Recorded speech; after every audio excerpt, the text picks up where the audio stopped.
जिहेतु बहाय गोबां जोंनि गेजेराव गोबां धोरोमनि दिनैहाय सुबुंफोर दङ ख्रिस्टानफोरबो दं बाथौ समाजनि दं ब्रह्म समाजनि दं गोबां दिनै बिदा फंबायफोरबो जमा जादों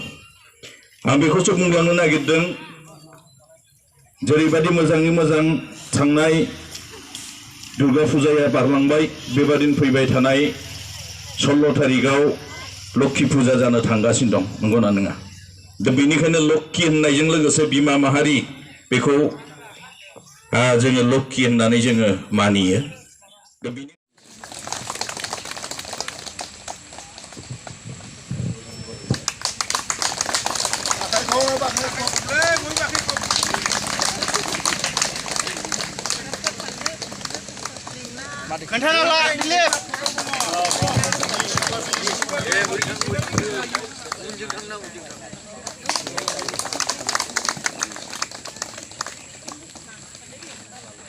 ताली मारो ताली मारो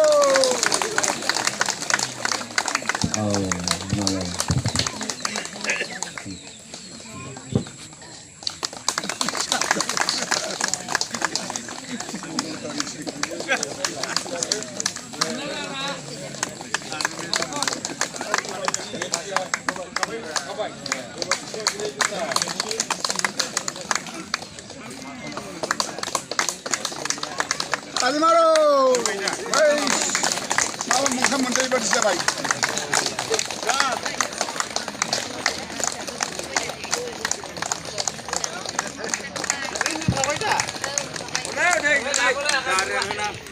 भारत थारिखआव माखासे जोंनि डिस्ट्रिक्टखौ मोजां मोननानै खालामनो हाबदों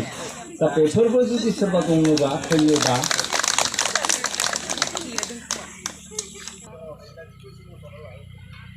दङबा गसंनानै औ नै दङ जायखिजाया जोङो मेल मिटिंखौ खुंगासिनो दं बिथां जोंनो केन्डिडेट उइलियाम सारनि दैदेननायावनो जाखाजोबदोंबा जों बिजोंनो रायज्लायगासिनो दं सोर माबाव माबे पस्टआव खामानि मावनो थाखाय सुबिदा माब्लाबा चेक खालामनोसै आरोखि बिदिनो एगजिकिउटिभ मिटिं लिंनानै दा आङो जोंनि गसाइगाव डिस्ट्रिक्ट खावलायनाय जाबाय मेलाव नुजाफैनो हानाय जोंनि जुमदार ब्लकनि नेहाथारि बिथांखौबो हामबायनायखौ जासिबाय आरो बे मेलाव नुजाफैनो हानाय महिला एबा वुमेन्स विंसनि मानगोनां आफादगिरि आरो बे मेलावनो नुजाफैनो हानाय युथ सेलनि मानगोनां आफादगिरि आरो नेहाथारि बिथांमोनखौ हामबाय होदों आरो बे मेलावनो नुजाफैनो हानाय माइनरिटि सेलनि मानगोनां आफादगिरि आदिबासी सेलनि मानगोनां आफादगिरि आरो बावनो नुजाफैनो हानाय मानगोनां जोंनि जुमदार ब्लकनि भाइस प्रेसिडेन्ट आरो सेक्रेटारि बिथांमोन साफ्रोमखौबो हामबाय होननायखौ जासिदों आरो बे नुजाथि प्राइमारिनि मानगोनां आफादगिरि नेहाथारिजों लोगोसे जेसेबांखि टीम दङ बिथांमोन साफ्रोमखौबो हामबाय होननायखौ जासिदों आरो बे नुजाथि ओनसोलनि बा नुजाथि प्राइमारिनि सिङाव थानाय दाब दाब गामिनिफ्राय सफैनो हानाय मानगोनां बिमादै बिब' आरो बिदा फंबायफोरनिसिम आंनि अननाय आरो सिबिनायखौ बे समाव जासिहरदों आङो गोबां बाथ्रा बुंनांगौ दंब्लाबो दिनै आं बुंथ'नाय नङा मानो होनना बुङोबा दिनै जास्ट जोङो लोगो लाज्लायनोसो दिनै फैदों सिनायलायनोसो दिनै फैदों बेनिखायनो गोबां बाथ्रा बुंनांगौ दंब्लाबो दिनै किन्तु आङो दोनथ'सिगोन আজি আমি বহুতখিনি কথা ক'বলগীয়া থাকিলেও আজি কিন্তু মই ইমান কথা মই নকওঁ আহা দিনবোৰত যেতিয়া ইলেকশ্যনৰ সময় আহিব তেতিয়া মই নিশ্চয় কম কিন্তু আজি আমি ইয়াত আহিছোঁ একমাত্ৰ হিতুহে আমাৰ সন্মানীয় আগৰ যি বক্তব্য ৰাখিলে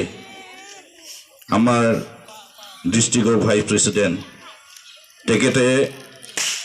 সেই জুমদাৰ সমষ্টিৰ আহা দিনৰ যিটো হ'বলগীয়া যেটো বিটিসি ইলেকশন সেই সম্পৰ্কৰ কিছুমান বক্তব্য তেখেতে দাঙি ধৰিলে ইয়াত বিপিএফ হিচাপত কেনেকৈ জিতিব আৰু কিমানখিনি আমি পাবলৈ সক্ষম হ'ব এট প্ৰেজেণ্ট কিমানলৈকে আমাৰ তাত আছে এইবোৰ গোটেইটো তেখেতসকলে ধুনীয়াকৈ আপোনাৰ ওচৰত দাঙি ধৰিলে সেইকাৰণে আমি বিশেষ আমি বেছি আজি ক'বলৈ নাযাওঁ দিनै आं गोबां बाथ्रा बुंगोन होननानै आं सानाखै मानोना जोंनि गेजेराव माखासे दानि थासारिफोरखौ बिजिरनानै लोब्बा लानानै किसुमान जोंनि गेजेराव माखासे सावरायबाय थानाया सोलिबाय थादों बेनिखायनो माखासे गोबां बाथ्राखौ बुंनांगौ थाब्लाबो दिनैनि दिनाव जोङो बे बाथ्राफोरखौ एसे दोनथ'लायदों दा बेनिखायनो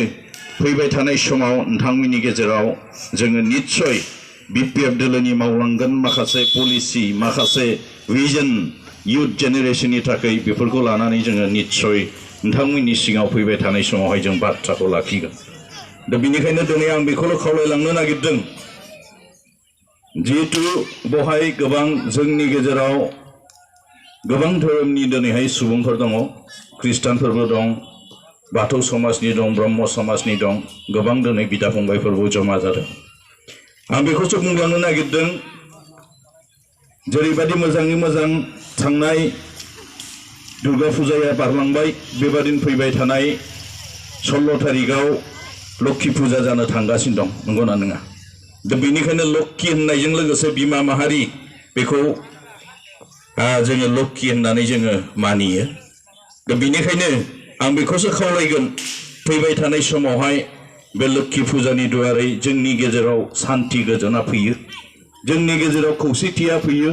अनज्लायनाया फैयो फैबाय थानाय इयुन जेनेरेशननि थाखाय मोजां मोनसे थासारिया जे फैयो बिनि थाखाय मा लक्ष्मीनि गेजेराव नोंथांमोना आरज गाबदो आं बेखौसो खावलायनो दिनैहाय गोसो जादों मानोना सोरखौबा बुंनांगौ दंब्लाबो दिनै आं गोसो सिङावनो दोनथ'नोसै बुंनांगौ बहुद खोथा दं आरो जों जे बाथ्राफोरखौ बाखि पार्टिनि बाथ्राफोरखौ लाबोगोन बेखौहाय जोङो नंगौ बाथ्राफोरखौ नोंथांमोननि गेजेराव जोङो दोनगोन जों जे बाथ्राफोरखौ बुंगोन जों नंखाय बाथ्राखौ जोङो बुंनाय नङा आरो जों जे बाथ्राखौ लानानै जे थांखिखौ लानानै जोङो आवगायगोन बे थांखिफोरानो जाहैबाय इयुन जेनेरेशननि थाखाय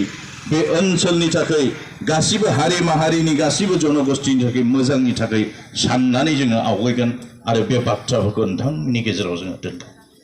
दा जोङो माबा मोनसे बुङोब्ला जोंखौ रायदों जोंखौ बखिदों होननानै सानगोन बेनिखायनो दिनैहाय जोङो रावखौबो दिनै दुसिनो आरो बखिनो जों सानाखै मानोना नोंथांमोनानो निश्चय जोंनि दहायनि एसे सिगां बुंलांनाय मानगोनां भाइस प्रेसिडेन्टनि